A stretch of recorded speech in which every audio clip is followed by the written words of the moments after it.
Reading from Exodus chapter 20, verse 16. You shall not bear false witness against your neighbor. Many believe that this commandment is about speaking the truth when asked to testify before a court. This is true, but depicts only a part of the truth. More insight may be obtained from the way some translations put it. Do not tell lies about others. A false witness represents his neighbor wrongly, either by keeping back some of the truth or spicing up the narrative with a little untruth. Most of us are guilty of breaking this commandment, often during our casual conversations. In a court of law, when you bear false witness, justice is not served. The guilty may go free and the innocent may be punished. Truth and justice go hand in hand. Since Israel's daily life was to reflect the righteousness of God, the people were to be careful about speaking falsely so that they would display His justice and truth in their talk. False witness was especially important when it was for the sake of unjust gain at another person's expense or to pervert justice. This was not to be done, even if many were doing it. How this rebukes our love of gossip, of rumor mongering, of stereotyped discussions of others' characters, and of discrimination. The same hatred of false witness was to extend to the poor liar as well as to the rich, unlike the understanding and forgiveness that often prevail today towards the unrepentant sinner. In Exodus chapter 23, this command is elaborated. From verse 1, you shall not spread a false report. You shall not join hands with a wicked man to be a malicious witness. You shall not fall in with the many to do evil, nor shall you bear witness in a lawsuit, siding with the many, so as to pervert justice. Nor shall you be partial to a poor man in his lawsuit.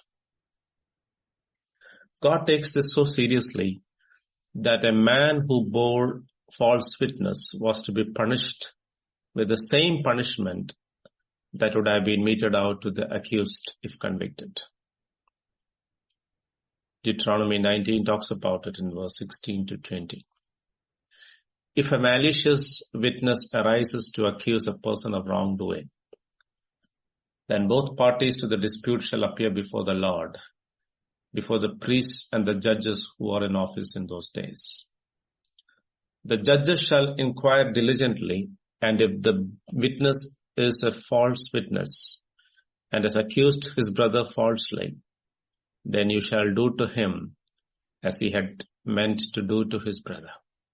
So you shall purge the evil from your midst, and the rest shall hear and fear, and shall never again commit any such evil among you.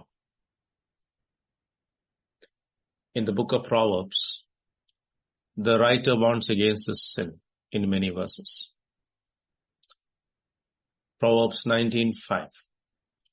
A false witness will not go unpunished, and he who breathes out lies will not escape. Proverbs 21:28. A false witness will perish, but the word of a man who hears will endure. Proverbs 24:28. Be not a witness against your neighbor without cause, and do not deceive with your lips. Proverbs 25:18.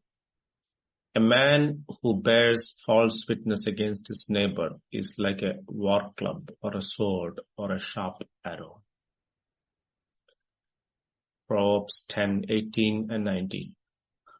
The one who conceals hatred has lying lips, and whoever utters slander is a fool. When words are many, transgression is not lacking, but whoever restrains his lips is prudent. Because it is difficult for us to know the full truth about a matter unless God reveals it to us, we must refrain from judging others before the time. When we refrain from judgment, we also restrain our lips. Such people are called prudent. A true witness implies much more than just repeating what we have seen or heard. God is also concerned about the motive behind your witness. Is it being said with the intention of harming someone? Take the case of this man named Doeg, the Edomite, the chief of Saul's herdsmen, who was detained in the presence of God as a prisoner when David visited Ahimelech, the high priest. He saw Ahimelech giving bread and water to David, inquiring of the Lord and giving him the sword of Goliath. Later in the narrative, when Saul asked who is on his side, Doeg blurted out this incident, and the entire house of Ahimelech was wiped out by Saul. In fact, the execution was done by Doeg himself, for others were afraid to lay their hands on the priest of the Lord. David wrote a psalm about this incident, and listen to his words about Doeg. Psalms 52, verses 1 to 4. Why do you boast of evil, O mighty man? The steadfast love of God endures all the day. Your tongue plots destruction like a sharp razor, you worker of deceit. You love evil more than good, and lying more than speaking what is right. You love all words that devour, O deceitful tongue. Truth is much more than presenting the facts. David says in Psalms 51 verse 6, Behold, you delight in truth in the inward being, and you teach me wisdom in the sacred heart.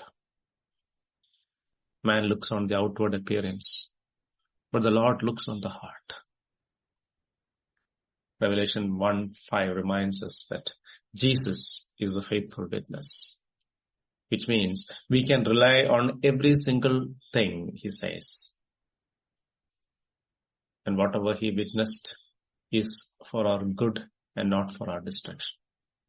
Jesus said to Philip, I am the way and the truth and the life. When this Lord, who is the very embodiment of truth, was standing trial, they brought false witness against him, and we read about it in Matthew 26. Everything they said about him was a lie. And Jesus said that he came to bear witness to truth. Pilate asked, what is truth? Instead of standing up to give justice to the man who was about to lose his life and reputation on a false story. On that day, it looked like a lie triumphed and the truth was crucified. However, victory belonged to the Lord. And if we are in him, it will be ours. Along with the hymn writer, we could sing, Yea, come, then tried as in the fire, from every lie set free. Thy perfect truth shall dwell in us, and we shall live in thee. When Jesus was about to ascend to heaven, he said in Acts chapter 1 verse 8, But you will receive power when the Holy Spirit has come upon you. And you will be my witness in Jerusalem and in all Judea and Samaria and to the end of the earth. They were asked not to be just advocates, but witnesses. A witness for Jesus is a person who has seen and heard and experienced the reality of Jesus in their life. The resurrection power of Jesus has to be a personal experience before anyone could be a witness. In order to rightfully witness, we need the power of the Holy Spirit. In Psalms 15, the psalmist asks the important question, O Lord, who shall sojourn in your tent? Who shall dwell on your holy hill? The answer reveals how close truthful speech towards one's neighbors is to walking with God. God is love, and those who are in God will walk in love and thus avoid hurting their neighbor. The truth is dear to them, and they will not sell it. The truth is known to the heart and soul of the person, and spring from those depths to inform the person's tongue. Such is the state of the person who walks close to God. Psalmist continues in the same psalm, he who walks blamelessly and does what is right and speaks truth in his heart, who does not slander with his tongue and does no evil to his neighbor, nor takes up a reproach against his friend, in whose eyes a vile person is despised, but who honors those who fear the Lord, who swears to his own hurt and does not change, who does not put out his money at interest and does not take a bribe against the innocent. He who does these things shall never be moved. May the Lord help us not to slander with our tongues and do no evil to our neighbor, but to speak the truth in our hearts all the time. God bless.